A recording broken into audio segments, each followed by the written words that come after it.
Wow, what an incredible episode of not just streaming content, but Star Wars streaming content. Once again, we are assured that this is the way, after it seemed that, shockingly, Jon Favreau had lost his way with the Book of Boba Fett. Oh, so good!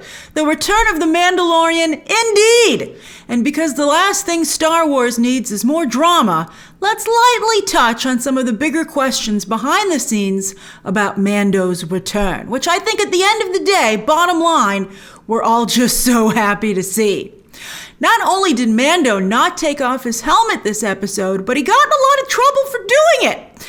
In the past, with the armorer telling him he's no longer a Mandalorian for doing so. I can't believe, man. It's like, are you a god? When she asked if he'd ever taken his helmet off, he should have been like, no, he tried not to.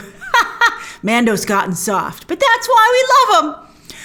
She really pushed, though. But anyway, the only way for him to become a Mandalorian again, because she's going to tell other people, is he has to basically baptize himself in the living waters beneath the mines of Mandalore. Only problem is all the mines have been destroyed, but I suspect the living waters are still there. By the way, they showed the destruction of Mandalore, and that was very Terminator. So Terminator that I guess we will just say it was an homage because it was so well done. But it was a slight ripoff, although Terminator is in such bad shape itself, I guess we'll take whatever salvation we can. But now we have one of our main missions for Mandalorian Season 3. Now, in terms of the helmet, there's two ways this could go. I mean, quite frankly, I thought it was weird to even address him taking off his helmet for all the chatter that has generated for 2 seasons of the show, right? Why not just not touch on that? Why not leave it alone? Especially since the moments that he's taken his helmet off in season 2 were fantastic, really well done. Pedro Pascal can either now take his helmet off all the time, or basically rarely, if ever, take his helmet off again because of what they've decided to do story-wise. I suspect it's the latter. I think they've just put that to bed, because if he was going to take it off all the time now, he would have just said fuck it and whipped it off this episode and been like, I don't need any of you losers, or I have the Darksaber, new rule, everybody. So this makes sense. That they would create this rule in story to keep the helmet on basically all the time. Because don't forget that Mando Season 3 is currently filming, as is The Last of Us, which stars Pedro Pascal for rival streaming service HBO Max. This way, the Mando stunt double, who did an amazing job here, can do the action while Pedro Pascal can easily do the dubbing, likely while still in Canada, where The Last of Us is filming all the way through June 8th. A year of filming for that show, an incredible undertaking, and we're all very excited to see it. I think Pedro Pascal is going to knock that role out of the park. And he can certainly fly down to LA for a scene or two if needed. And I hope that he does, because as I said, the times that he took his helmet off in Season 2 were really incredible. Really, really strong. So, we'll see what happens in Season 3. Now, as I said, whatever the behind-the-scenes issues and that created this Book of Boba Fett detour instead of a proper Mando Season 3 here, I mean, come on, for all the good content they have for Boba Fett, they could have done just one episode in Mando Season 3 that was a Boba Fett backstory, to be honest. I mean, that's clear. But who cares now that they've found a way to move forward, as Dave Filoni, Jon Favreau, and Pedro Pascal have clearly created one of the greatest Star Wars characters of all time. I mean, that opening scene alone shows that, from his swagger when he entered the room to when he deployed the Darksaber. I don't think he's going to keep it for long, to be honest with you. I don't think he wants to, but he's just a fantastic character. Actually, they've created 2 fantastic characters. Grogu, who is teased for next week's episode. We don't even have to wait for Season 3. And that would mean, though, that 2, we'll see if all of next episode is also sans Boba, but that Boba Fett is not at all present in the best episodes of his own show. That's embarrassing. That's unfortunate. And I think that the Book of Boba Fett has really undercut Boba Fett's street cred, which is too bad. However, episode 2 was beautiful. Nothing can ever take that away from the character or Tamura Morrison. And I suspect he'll lead up a pretty darn cool posse for his season finale. There are some rumors as to who will be in it, and I think it's going to be incredible. I'm very excited for that. And I don't think we're getting a Book of Boba Fett season 2. And quite frankly, we don't need one. I think he didn't have enough story for season 1. And, that's that's not on Boba, that's just unfortunately some way it speaks to some degree how the show was put together. It's just, who cares? Let's just move forward. It's great, right? Because we're getting a Mando season 3, which again is filming right now. I've heard Grogu is back there as well, so he and Mando will indeed reunite for good. He's gonna go. Mando's going to go see him next week, and there are rumors that Han Solo, played by Harrison Ford and de-aged, is going to show up. Maybe we'll see Luke and Han together, because we never really got to see that. We never got to see that, in fact, in the new trilogy. So to get to see both Mark Hamill and Harrison Ford de-aged, it's a shame about Carrie Fisher, but at least we'd get 2 of the 3. That could be, because I've been wondering how they would bring Han Solo into this. Although, how is Han not going to see Boba?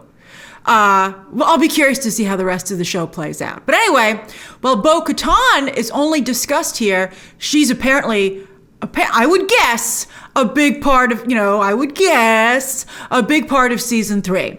And I assume she wants that damn Darksaber. And she'll win it properly, darn it. But there are going to be a lot of Mandalorians in season 3. It's not going to be as Mando-centric. Maybe it will, if he doesn't take the helmet off. But Bo-Katan is going to be a major player in the next Mando season 3. Oh, I love me some Mando and Grogu. They're fantastic. So great. All right, let's break down Book of Boba Fett, Episode 5, a.k.a. Mando Season 3 prep. Ha! And it was so great. And like the great dad that he is, Mando is getting ready to bring his boy back. He's like, my boy, he's coming back. I gotta have his playroom all set up. Not only does he get him baby armor, chainmail. Perfect choice for a baby, or what, a foundling, right? He even sees Grogu everywhere he looks. Although that little sack that the armorer tied did look an awful lot like Grogu. I wouldn't be surprised if that wasn't intentional. The armorer is quite the artiste. And clearly, the former droid port on his new ship is now a baby seat for Grogu. Oh, can he use the Force from there? Oh, it's going to be so great. He'll be like a gunner, but instead of a gun, he'll have the Force. Oh, it's going to be pretty cool, actually. So they can fly around the galaxy together. And I appreciate the speed and the sleekness they've gained with this new, refurbished Naboo Starfighter. However, I will miss Mando and Grogu bonding aboard the Razor Crest during those long flights. I thought those were some really touching, incredible scenes. I believe that's not where he first took off his helmet for him. It's so cute. All right, now let's talk about Mando's new ship, a Naboo Starfighter, aka N-1 Starfighter. That's right, Naboo, as in Queen Amidala's homeworld. Anakin flew and fought in one as a child in Episode 1. And in Episode 2, Amidala flew in one as a decoy, which saved her life as her double was killed in an attack on the Royal Starship. Amidala would later fly an all-chrome N-1, trained to fly combat missions by Ahsoka herself. I love the Filoni-verse. And thank you to all of you who turned me on to it. It's just really fantastic. And while Mando's N1 is all chrome, you can see it started out with a traditional yellow paint job, or at least the remnants of it. So he and Amidala simply have the same taste in starships, rather than this being her old ship. He does a Superman flyby. I thought that was adorable. He really loves kids now. And some Falcon-like maneuvering in the same canyons as the pod racing, it seemed, right? And when his old buddy, New Republic police officer Carson Teva, I knew it was going to be Carson Teva when they had the other New Republic pilot there, wants to ask him some questions, Mando is able to hilariously, literally skip town. He doesn't quite skip town. We'll talk about that in a moment. But I loved this scene. I thought having the sci-fi version of getting pulled over by the police was really well done. It was very well written. I like the logistics of this world, right? Your engine model doesn't match your power drive. I was like, oh, wow, I really ran schematics quickly on this. And he says, I haven't updated the registration, and then relinquish your flight controls for remote control access. And he's like, there ain't no way that's happening. I thought that was really well done. And as I said, he didn't actually skip town. He circled back, and those New Republic police officers are lazy. If Teva did suspect it was him, he knows where he hangs out. Why doesn't he say, I'll see you back down on planet side, buddy. I know where you go. But Peli says that a woman is looking for him. And I gotta tell you, with the way this episode was going, I was wondering if Gina Carano was gonna waltz out. But of course she didn't. She's not coming back. I don't think that situation is fixable at all. But it's Fennec Shand who was like, you can't keep me out of here, man. And she's looking to hire some muscle. And as we all expected, Mando would not take Boba's money. And he says, I'd love to help you guys out. But first, I gotta go see someone. Grogu! I'm so excited for next week. I'll be curious to see if more people tune in at the drop because this is becoming once again appointment television. Thank you very much. What a reunion this episode, in front of and behind the camera. It felt so good to see everyone again with upgrades. As I said, the opening scene was perfect. The swagger, the glint of his Beskar steel armor. What a guy. And shows how important it is to have your main character actually participate in the action, and for those scenes to be well directed, we'll talk about that in a moment, and to be ruthless. From slicing and dicing up that room to I thought what was amazing when he cut that guy in half, but he had more cuts to make as he brings back just the head, although of course it was once again a bloodless kill, to getting out of that place alive by pointing out all the credits left on the floor, left in the room by their former employer. Oh, I love it. I love the way Mando is just so straightforward in his negotiating. Bryce Dallas Howard, who has done a great job in front of the camera in the Jurassic World movies. I love her in those films, and I really loved that one time she appeared at D23 in a Mickey Mouse shirt and told a great story about loving the parks. Made me totally love her as a person and as a Hollywood talent. And she's turning into an excellent director, and she should be proud that she did a better job directing all the action scenes and flight scenes here than an experienced director with decades of experience like Robert Rodriguez. I'm sure Papa Howard, one of the most famous directors in Hollywood, is very proud of her. But while Mando might have won the Darksaber fair and square in battle as one is supposed to, so great to see lightsabers in Star Wars again as well. Integral part of the franchise, to me, does not feel like Star Wars without them. He still doesn't know how to use it, managing to slice his own leg in that opening fight.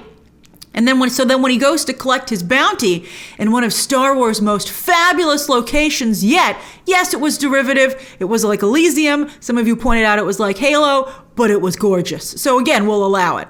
And I loved that awkward elevator ride to the club. It's so funny.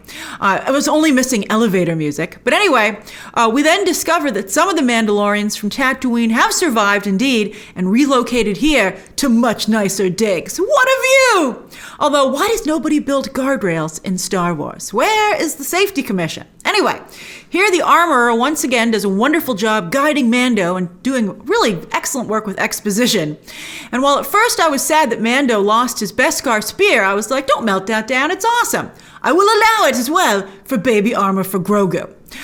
She then tries to train him to use the Darksaber, saying he's fighting against its magnetic abilities. I didn't even know it had magnetic abilities, which just goes to show how poorly that's been established on this show. If you have a magnetic sword, let's see you use that to your advantage. I'd love to see how that could be used, how that would not just be a hindrance. And clearly, when Paz Vizsla challenges him to the Darksaber, forged by Vizsla's own ancestor, so he feels he has the right to it, Mando is only able to get the upper hand in that fight when he no longer has to use the Darksaber. He's like, whew, thank goodness you took that away from me, because I don't know what I'm doing with it. Since Mando is still doing bounty work and clearly is more interested in reuniting with Grogu, what a guy, what a dad, than reuniting and ruling the remaining Mandalorians, I suspect if Bo-Katan challenges him real nice in Season 3, he'll relinquish it to her in combat, right? I mean, does it count if you intentionally lose, right? Who's watching? Who's going to tell? He did already try to just give it to her at the end of last season, as you might recall, but she knows she needs to win it from him in battle. She doesn't seem to have a lot of supporters, though, as the armorer wasn't a fan either. I know she voices the character Katie Sackhoff in the Clone Wars series, but I'm still not totally sold on her in live action. Although she'll have the opportunity to do so next season. Other great moments this episode. Mando flying commercial. Oh, it was great. And having to check all his weapons. I can't believe they were all still there when he landed.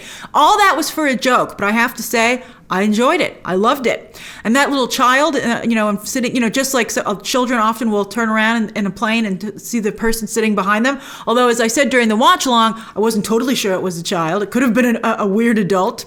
But that was cute. That was a nice moment. I like, when they take things that are relatable and how they would be in Star Wars. You know, that's really a lot of fun. It's just great. I love that. Also, flying commercials seem pretty nice. Not too crowded. Not crowded at all, in fact. Although there is a middle seat. There is a middle seat, even in Star Wars. But Mando, like many of us, put his jetpack there to be like, don't sit here. Don't sit next to me. I loved that. And Amy Sedaris is always a treat, once again playing Rhea Perlman. She's like, why don't you just play Rhea Perlman from Cheers? And she's like, let's do it. Making her scenes and montage a lot of fun. Plus, we learned that she not only speaks Jawa, but has dated one. Another one of my favorite lines was when that Jawa put some moves on her. She's like, no, thanks, but I'm working on me right now. I thought that was great. She turned him down very politely, I thought. So yeah, Mando, not just as a character, but as a whole corner of the Star Wars universe, still has a whole lot of gas left in the tank, while Boba, unfortunately, is still running on fumes. But again, at the end of the day, who cares? As we got another great hour of Star Wars content. It was fantastic. So what did you think? Share your thoughts down below, subscribe today, and of course, as always, you can check out some more episodes right now.